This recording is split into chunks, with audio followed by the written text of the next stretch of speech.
powerful, inspirational, beautiful Miss Yankey. Stop it.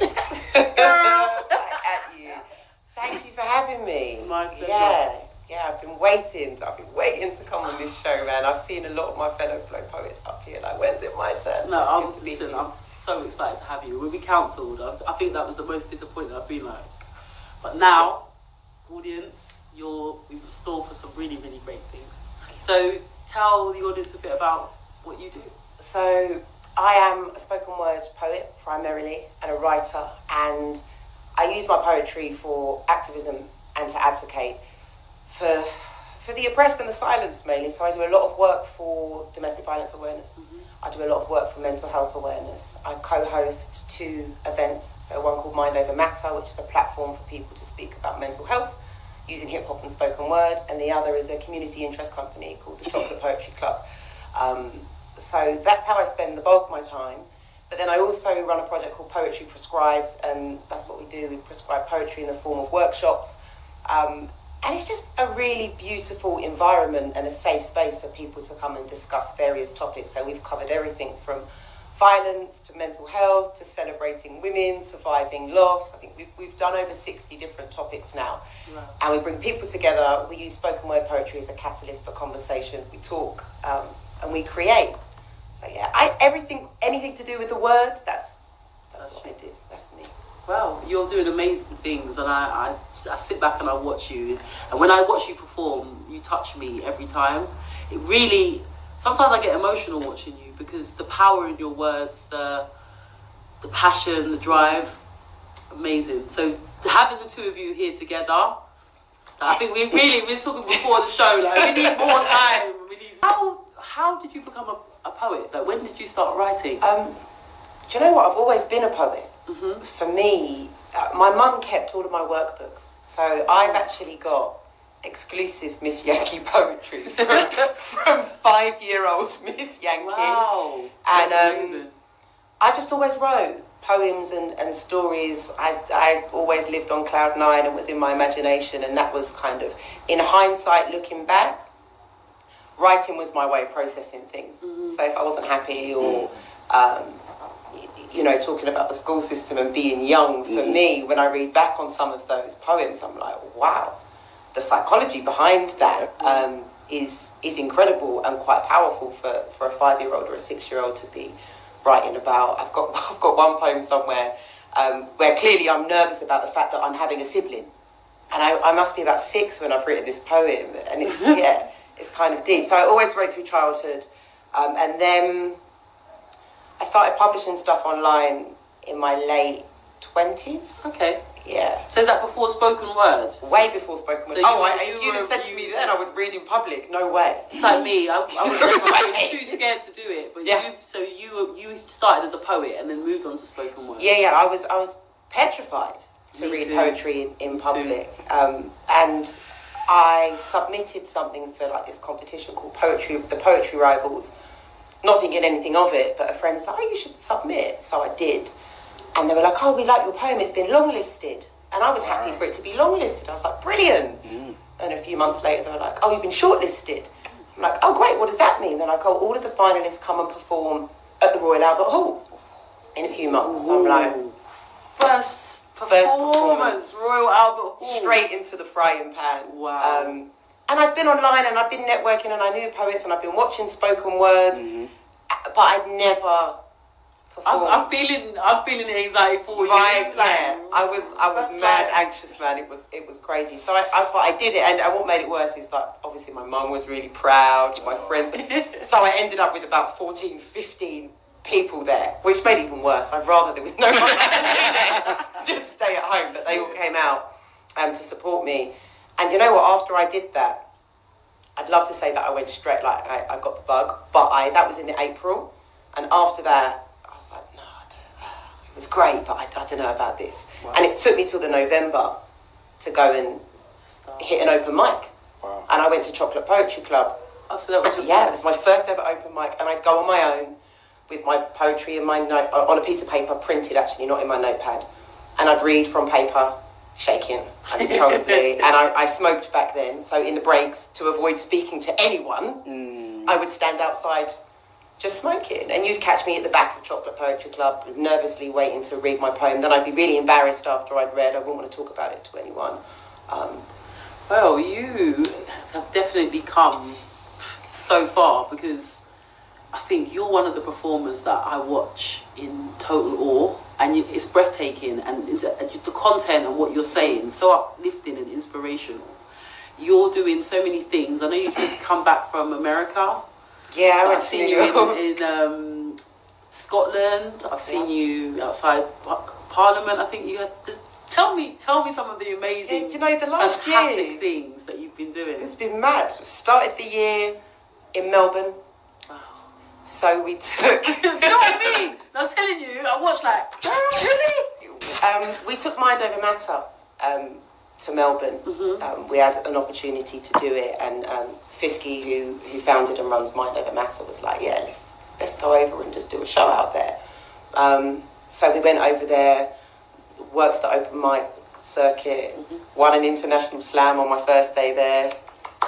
Yeah, it was. So she just humble at it as well. Listen, she's sitting there like, oh yeah, listen, this lady here, she's a powerhouse. Yeah, I'm gonna do a poem for you. Don't worry, guys. Yeah, you'll hear someone's about. Actually, I did this is the poem that won me the slam that I'll do. Oh, even better. Yeah, so you'll get to hear it. But Melbourne was great because it was needed, and it was really nice to go to the other side of the world and actually see, when it comes to mental health and that discussion, that this platform is needed for people all over the world to have a safe space and a therapeutic space to just come and be welcome to talk and share poetry. So that was kind of just an amazing start to the year. We sold out, and the feedback was incredible. So we'll be going back to Melbourne in 2020.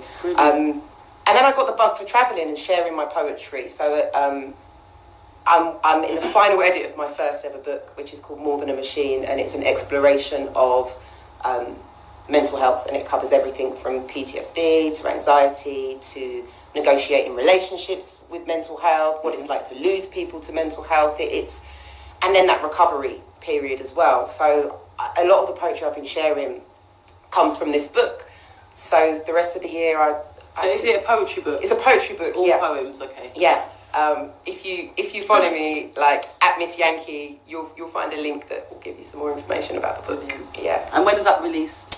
I'm waiting for a final release date. I'm just on what I'm hoping will be the final edit. Every time I get to the final edit, I'm like, no, not quite. There's something else. You're a perfectionist. Yeah, but I have this great editor who's now like, a poem is never really finished. So we're going to have to go through each one, and you're going to have to abandon them to move forward. So that's the process that I'm in now. But I'm late November, early December. Like, it will be 2019, yeah. Christmas presents, yeah. If you celebrate Cashmas, yeah. you can get. And if you don't, you can just buy it anyway. You can just buy it anyway. Yeah. Kwanzaa. Yeah, exactly. But you advocate for so many positive things. I know you advocate for domestic abuse, mental health. So tell me a bit about the work you do with domestic abuse. So the domestic abuse is a big one for me. I'm a survivor of domestic violence myself.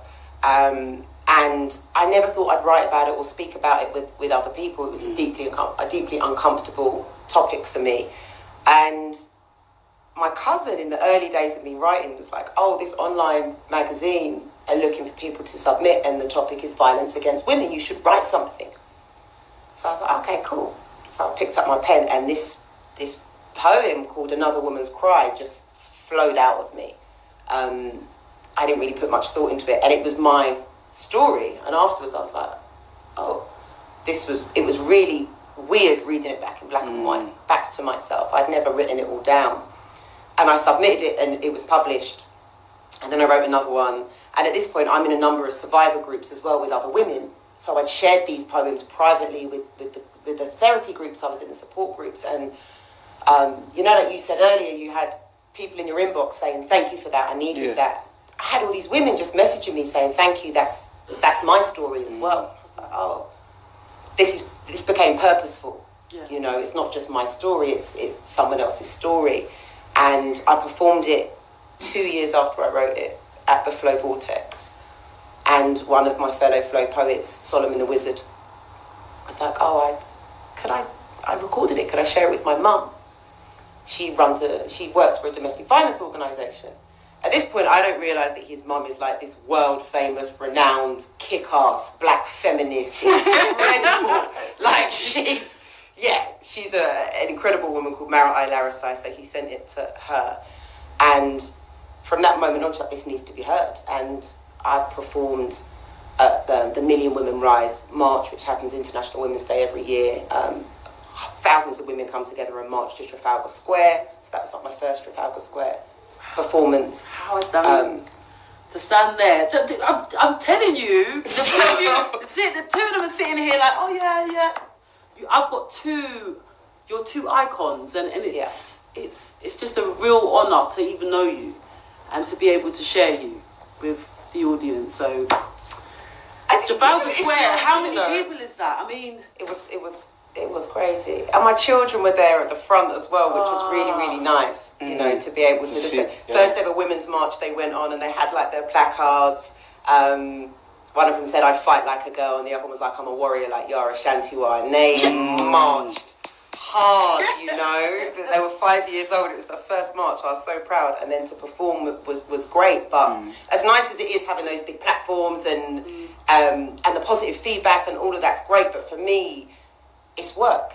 You know, it's not just women that approach me after I do the domestic violence pieces. It's men as well that are like, I watched my mum go through that, or I watched my sister go through that.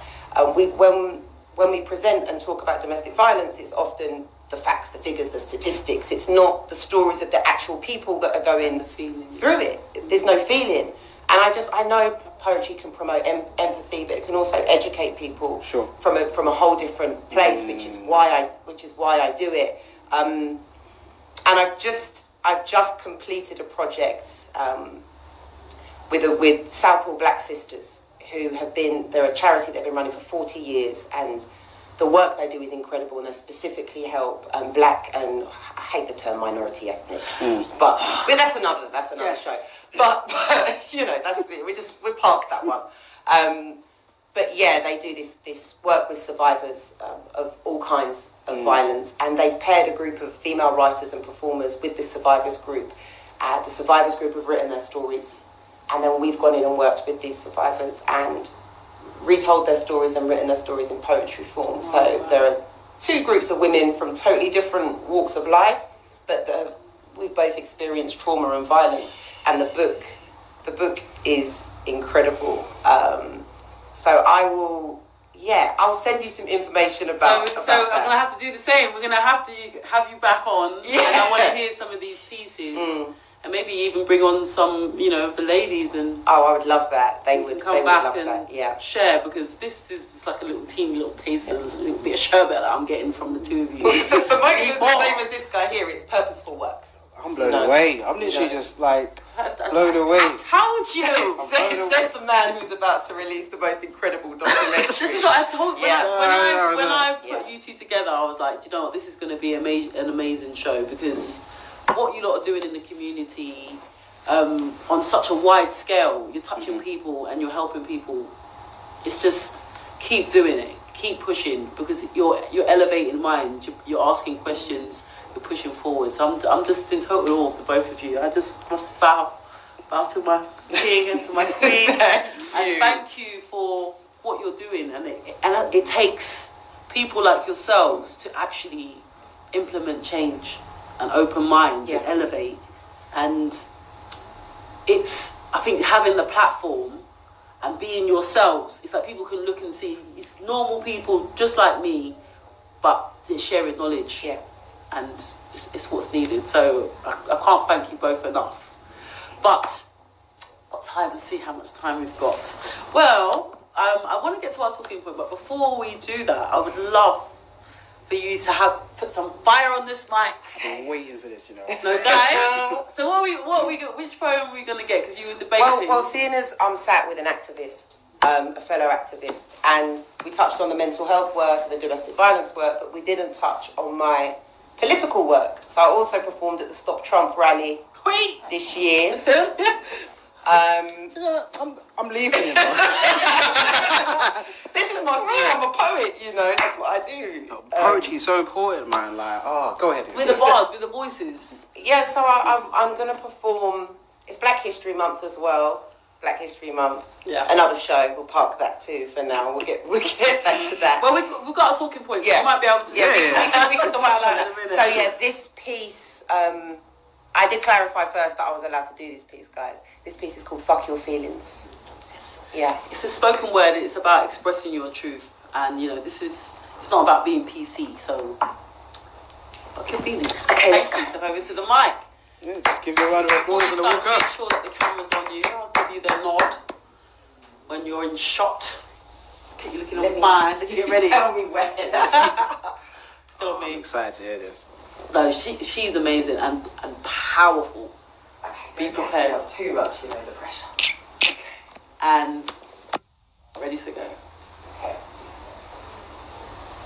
I stopped wondering where your outrage went a long time ago. I understand your selective empathy.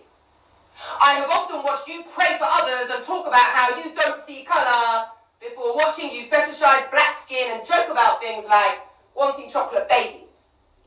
I have clocked the likes and shares of posts that promote everything but the love and hope that you naively profess will heal the world. Many times I have sat, fists clenched, heart racing, stomach turning, teeth grinding whilst being told by those who are definitely not racist how that was then. Life is so much better for black and brown people now, like I should just calm down, shut up and stop making them feel so uncomfortable. I have been told that the killing of black men and women in America is not that bad and in no way comparable to terrorism or even racist by those who will never know the trauma of seeing kin with skin like theirs being hunted down like animals on a daily fucking basis. I wonder if those friends who once ridiculed my brother for passionately insisting that slavery was still very much alive are still laughing now. It shouldn't take a CNN broadcast and some Facebook posts for you to believe that it's real.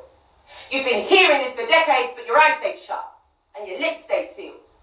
This is not a problem that just magically reappeared after long going away. Libya is not the only place that still trades slaves. What about the slaves of Mauritania? Chad, Sudan, the Congo, Mali, South Africa, the list goes on. So, with an estimated 40 million plus slaves being traded worldwide, contemporary slavery should never be denied. There are even slaves locked away in London basements being masqueraded as maids. Today you may be shot. But how long will that last? How long before I'm back watching the Facebook walls of silence led by colourblind friends who scroll past fast, occasionally stopping to sign a pointless petition asking a guilty government to do something about a problem that they helped to create in the first place? I want to smash those rose-tinted glasses straight off your face and scream at you, but I don't. I can't. I can't explain my pain to those who only dare to care about it when it suits them.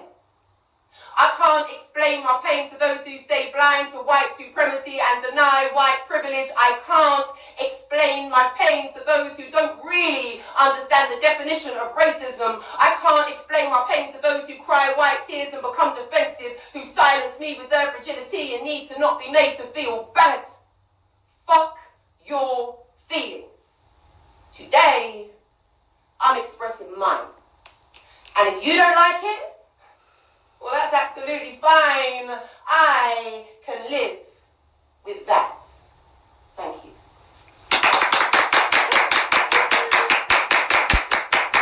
Thanks, guys. That was fun. The power in your words. Look at him. Daryl? You have to comment. Should have just do this. What? That does remain one of my favourite pieces to perform. Yeah. I love that poem. Yeah. Do you know what? He was like, you. Yo, I was like, I'm gonna shake on my head. Because this is the energy, the power, the direction. It reminds me of The Last Poets. Like, it's like, revolution. Yeah, the revolution won't be. Yo. Revolution will be televised. Oh. But. Yeah. No. Yeah. That's one poem. And I'm telling you, every single poem you do, resonates. Thank you. And just Thank you. keep spreading the word. Some of the female poems that you do, uplifting like young girls. There's so many. Like I could have you literally on here to just do. I mean, I don't live far. I can come back. I know you're gonna come back. You're gonna come back. But you know, like, it's so nice to see the impact that you're having on each other as well. Because this is what you do. You know, see where you're sitting there like, wow. That's how I feel about you when I see the things that you're doing. I'm going to have to write something in response to that documentary specifically, especially as a mother. Yeah. You're both See, now collaborations are coming. I love that. I can't. Okay, so Miss Yankey. I mean, going on from that, and I'll keep it short. But I just want to thank all the powerful women in my life. Those that are close to me, my ancestors, but also just the divine feminine energy that seems to be, that I seem to be attracted into my life. People like yourself, all the wonderful poems I know, and for a short quote to end on, woman, she, I, queen, I got a very strong legacy with very strong genes from a very long line of very strong queens. I close my eyes and I can picture the scenes. I walk where they walked. I dream what they dreamed. They flow through my veins. It's their blood that I bleed. Women, she, I, queens. Thank you so much. You're welcome. Thank you for watching Naturally.